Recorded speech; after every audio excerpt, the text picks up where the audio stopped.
திட்டம் போட்டு செயல்படுத்தப்படுகிற ஒரு திட்டமாக சூழலை உருவாக்குவதற்காக முடிவெடுப்பது என்று வரும்போது ஆட்சி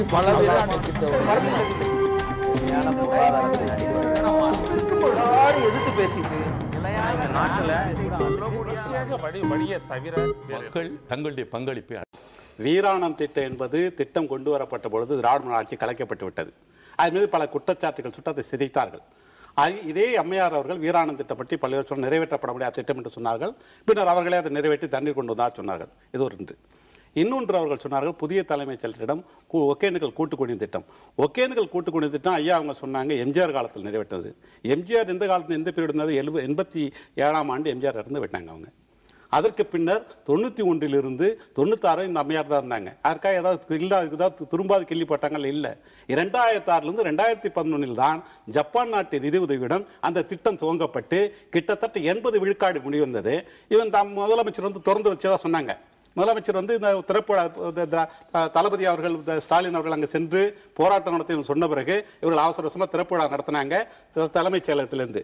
ஆனால் இதுவரை அந்த மக்களுக்கு அந்த பாதுகாக்கப்பட்ட குடிநீர் கிடைத்ததா என்றால் இல்லை என்றால் முறியடைந்த சரி, தொடர்ந்து பேசலாம். மற்ற 2 பேருடைய கருத்தை கேட்டு வரலாம். திரு மணி, மக்கள் நல திட்டங்களை நாங்கள் முடக்குவதில்லை, தொடர்ந்து நிறைவேற்றுகிறோம்.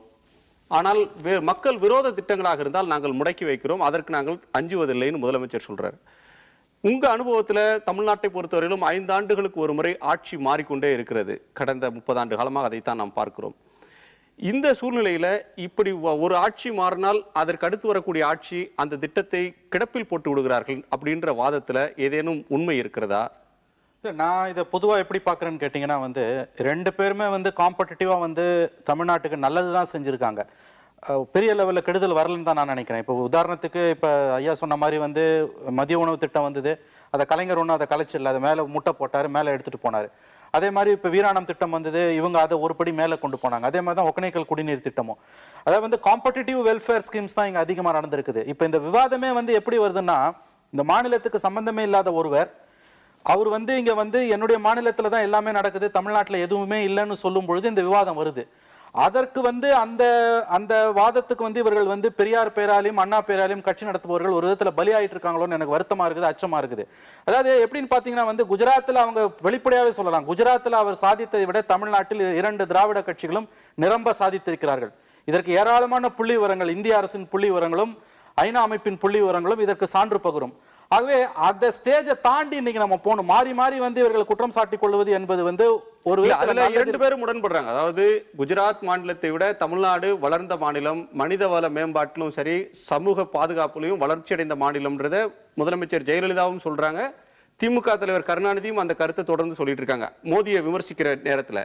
ஆனால் அதுவல்ல பிரச்சனை. இவர்கள் மாறி மாறி ஆட்சிக்கு வரும்போது ஒருவர் கொண்டு வந்த திட்டத்தை இன்னொருவர் முடக்கி விடுகிறார்கள் அப்படின்ற குற்றச்சாட்டு ஒரு வளர்ச்சி திட்டங்கள்ல ஒரு தொடர்ச்சி இல்ல அப்படின்ற ஒரு அக்கறையின்பால் எழுதா? இல்ல அப்படி நான் நினைக்கல. பெரிய லெவல்ல எந்த திட்டங்களுக்கு நிறுத்தப்பட்டிருக்கு நீங்க சொல்லுங்களேன்.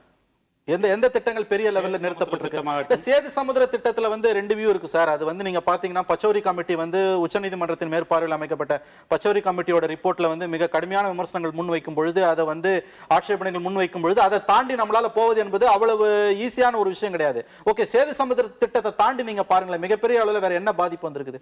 மக்கள் நல திட்டங்கள், ஒரு அண்ணா நூலகத்தை பத்தி நம்ம பேசுறோம், சரி, அது இன்னைக்கு 3/4 ஒன்றும் தமிழ்நாட்டில் எதுவும் பெருசா குடிமொழியிட போறது கிடையாது. அவங்க அதை செஞ்சிருக்க கூடாது, தப்பு. அவங்க செஞ்சது ஜெயலலிதா பண்ண தப்பு தான். பட் அதையும் தாண்டி நீங்க பாருங்க, நீங்க அது என்ன பெருசா உங்களுக்கு அதை தவிர வேற என்ன மக்கள் நல திட்டங்கள்ல தொய்வு ஏற்பட்டு இருக்குது.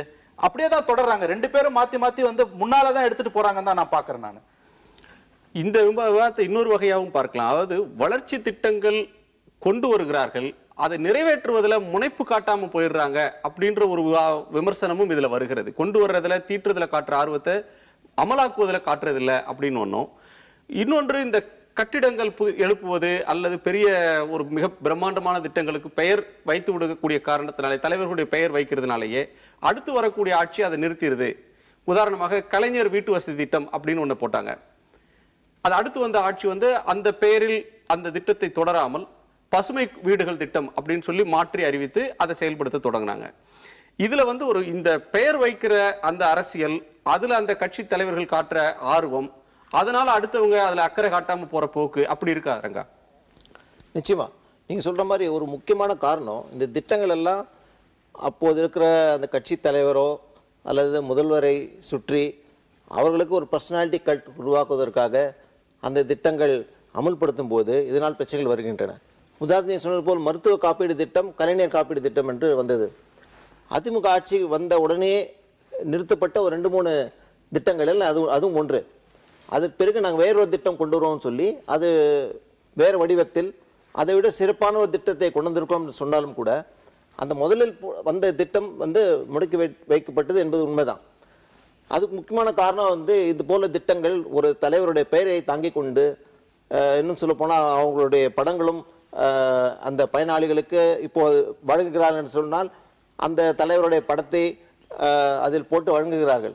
இது போன்ற நடவடிக்கைகளை தவிர்க்கலாம். ஆனால் கடந்த காலத்தில் நீங்கள் பார்த்தீர்கள் என்றால் இந்த பெயரை வைத்து கொண்டே பெரிய சர்ச்சைகள் நடந்திருக்கின்றன திமுக ஆட்சிகளில். உதாரணத்துக்கு திண்டுக்கல் அண்ணா, காஞ்சிபுரம் தலைநகரம் அதுதான் அண்ணா மாவட்டமாக இருக்க வேண்டும்.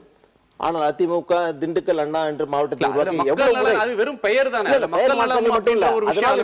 நிர்வாக மாற்றங்கள், ஒரு டிஸ்ட்ரிக்டோட பெயர் மாற்றும் போது எவ்வளவு நிர்வாக மாற்றங்கள், அதே போல் போக்குவரத்து நிறுவனங்களுக்கு பெயர்கள் மாற்றும் போதும் அதில் ஏற்பட்ட சிக்கல்கள் வந்தன. ஜாதி பெயர்கள்லாம் வைக்கும் போது வேற சிக்கல்கள்லாம் வந்தன. இதை தாண்டி வீராணம் திட்டம் திரு சமரசம் சொன்னார்.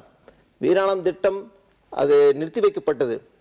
அதுக்கு அந்த வழி இடங்களெல்லாம் போடப்பட்ட குழாய்கள் எம்ஜிஆர் அவர்கள் அப்போது நினைத்தது என்னவென்றால் நிறுத்தி வைக்கப்பட்டது. இது நெய்வேலி நிலக்கரி அங்கே 2வது மைன் தோண்டும் போது ஏராளமான தண்ணீர் வெளியே வரும். அப்போது ஒரு யோசனை கூறப்பட்டது, அந்த நெய்வேலியிலிருந்து அந்த தண்ணீரை ஏற்கனவே போடப்பட்ட குழாய்களை பயன்படுத்தி சென்னைக்கு குடிநீராக அது கொண்டு வரலாம் என்ற ஒரு யோசனை பரிசீலனையில் இருந்தது. ஆனால் அப்போது நான் கேள்விப்பட்டது என்னன்னு சொன்னார், அதிமுக அரசில் இது வீராணம் திட்டம் என்பது வீணான திட்டம் என்று மக்கள் பார்வையில் தொடர்ந்து இருக்க வேண்டும். அந்த கோழாக்கள் எல்லாம் கூட அது திமுகவின் ஊழல் சின்னங்களாக அங்கே இருக்க வேண்டும். எம்ஜிஆர் படங்களில் சில டியூட் காட்சிகள் கூட அங்கே பயன்பட்டது. ஆனால் வீணான திட்டம், இது ஊழல் சின்னம் என்று தொடர்ந்து இருக்க வேண்டும். எந்த விதத்திலும் அது பயன்படக்கூடாது. பயன்பட்டால் அது அந்த அளவுக்கு அந்த ஊழல் குற்றச்சாட்டுகள் குறையும் என்று ஒரு எண்ணம் கூட ஏற்பட்டது. ஆனால் இப்போது இருக்கிற சேத்து சமுத்திர திட்டத்தை எடுத்துக்கொள்ளுங்கள். சேத்து சமுத்திர திட்டம் ஒரு கிளாசிக் எக்ஸாம்பிள். முதலில் சேத்து ஒரு 1988 அதிமுக மதிமுக பாரதிய ஜனதா கட்சி கூட்டணி வெற்றி பெற்ற பிறகு 98 வாஜ்பாய் அவர்கள் வரவேற்கப்பட்டு அவர் மேல் பிரஷர் அதிமுகவும் மதிமுகவும் போட்டி போட்டுக்கொண்டு சேத்து சமுத்திர திட்டத்தை அறிவிங்கள் என்று சொல்லி வாஜ்பாய் சிறையிலும் அறிவித்தார். அந்த திட்டம் நாங்கள் தான் கொண்டு வந்தோம் என்று அதிமுகவும் மதிமுகவும் அதில் கிரெடிட் எடுத்துக் கொள்வதில் போட்டி போட்டுக் கொண்டார்கள். ஆனால் அதுக்கு பிறகு என்ன நடந்தது என்று தெரியல. ஏன் அந்த மாற்றம்? அதாவது முதலில் அந்த திட்டம் வர வேண்டும் என்று சொல்லி அதிமுக பிரஷர் போட்டது, மதிமுக வைகவும் பிரஷர் போட்டார், வாஜ்பாயும் அறிவித்தார். அதற்கு பிறகு மத்தியில் குழுவும் அமைக்கப்பட்டது திட்டத்துக்கான. அதுக்கு பிறகுதான் யூபிஏ 2004 ஆட்சிக்கு வந்த பிறகு அந்த திட்டத்தை எடுத்துக்கொள்கிறார்கள். 2 ஆண்டுகள் அங்கே அந்த கெனாலுக்கான வேலைகள் நடைபெறுகின்றன. அதற்கு பிறகு ஒரு ஆட்சேபனை என்று வருகின்ற பொழுது அங்கேதான் சிக்கல் வருகிறது. முதலில் இதை கேட்பானேன், பின்னர் அதை நிறுத்துவானேன். அதுக்கான பதில் நீங்க சொல்ல விரும்புறீங்க. ஒரு சிறிய இடைவேளைக்கு பிறகு கேட்டுக்கிறேன். ஒரு சிறிய இடைவேளைக்கு பிறகு நேர்பட பேசி தொடரும்.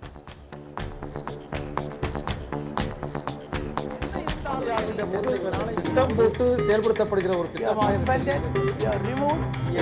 சூழலை உருவாக்குவதற்காக முடிவெடுப்பது என்று வரும்போது ஆட்சி